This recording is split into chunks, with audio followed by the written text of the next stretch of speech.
Il est parfois des héros qui, dans certains pays, connaissent un immense succès. À l'étranger, en revanche, ils restent dans l'anonymat le plus total. C'est un peu le cas de Kunio-kun, héros imaginé par Kishimoto Yoshihisa et extrêmement populaire dans le Japon des années 1980 et jusque dans la première moitié des années 1990. On recense d'ailleurs environ 40 softs pour lesquels il prête son nom. Chez nous, plusieurs des titres de la licence seront commercialisés, mais l'identité du petit avatar sera toujours malheureusement occultée.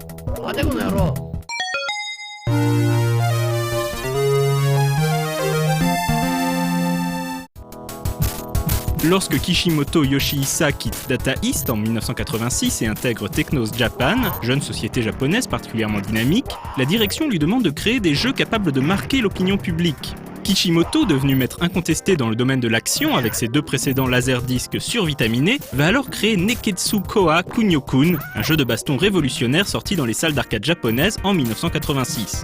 Jusque-là, il existait bien quelques jeux se déroulant sur un plan et mettant en scène des combats lissés et propres de karaté, de boxe ou de kung-fu. Mais Kunio-kun va bien plus loin en imposant la baston de rue entre vauriens, violents et parfois armés.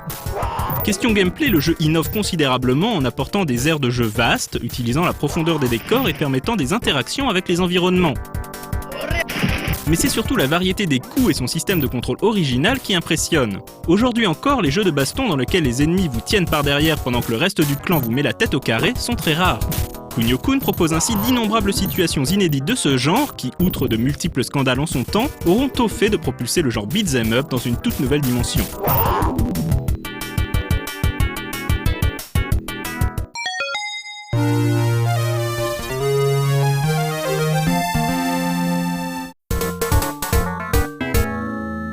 Kunio-kun, voyou au grand cœur parti au combat sauver son camarade de classe Hiroshi contre le clan d'une école rivale, devient rapidement une mascotte pour la société Technos Japan. Pourtant, l'univers du jeu de Kishimoto, faisant la part belle aux écoliers nippons, est difficilement exportable en dehors du Japon. En dépit de qualités ludiques indéniables, Taito, le partenaire de Technos Japan pour l'international, demande donc aux équipes d'adapter leurs licences pour les marchés américains et européens. Adieu les uniformes de Furio ou les écolières japonaises rebelles, Kishimoto Yoshihisa doit opérer de profondes modifications graphiques à son titre. Pour ce faire, il va s'inspirer du folklore urbain américain et des films d'Hollywood de l'époque mettant en scène des combats de rue. Neketsu Koha Kunio-kun devient ainsi Renegade en Occident. Renegade connaît aussitôt un gigantesque succès en salle et est rapidement adapté sur toutes les machines de l'époque. Beaucoup de joueurs se souviendront notamment des versions Apple II, Amiga, Amstrad CPC, Spectrum, NES ou encore Master System.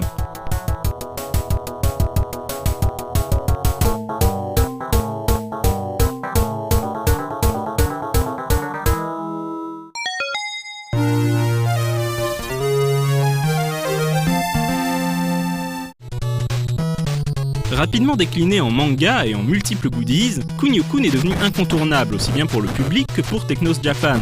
Ce gentil voyou s'impose naturellement comme la nouvelle mascotte de la firme et cette dernière a bien l'intention d'utiliser le filon jusqu'au bout, parfois aux grandes dames de son créateur d'origine. Et bien avant Mario, Kunio-kun sera même le premier héros couteau suisse du jeu vidéo. Autrement dit, il est le premier à être utilisé dans d'innombrables genres, parfois sans aucun lien les uns avec les autres. Sur la console Family Computer de Nintendo, Kunio est par exemple décliné dans plus de 10 jeux de sport, d'aventure ou encore de party games.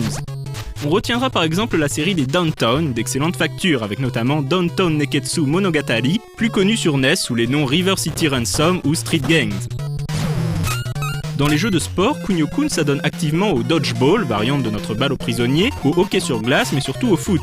Par exemple, les joueurs ignorent en général que notre célèbre Nintendo World Cup, sorti sur NES au tout début des années 90, est en réalité une adaptation d'un épisode de Kunio-kun publié au Japon.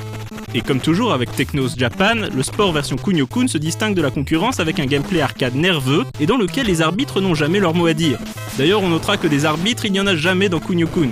Pour la plus grande joie des gamers qui n'hésitent plus à se jouer des tours pandales.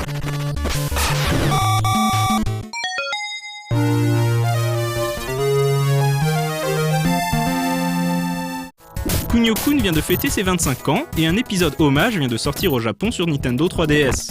Cela dit, on regrettera que suite à la faillite de Technos Japan au milieu des années 1990, Kunio-kun ait disparu de la circulation en dehors de multiples compilations rétro. Icône incontournable de la pop culture japonaise des années 80, Kunio-kun aurait mérité d'être plus connu en Occident. Espérons que dans un futur proche, ce petit voyou imaginé par Kishimoto retrouvera une seconde jeunesse et reviendra distribuer quelques baffes aux innombrables racailles qui peuplent nos jeux vidéo.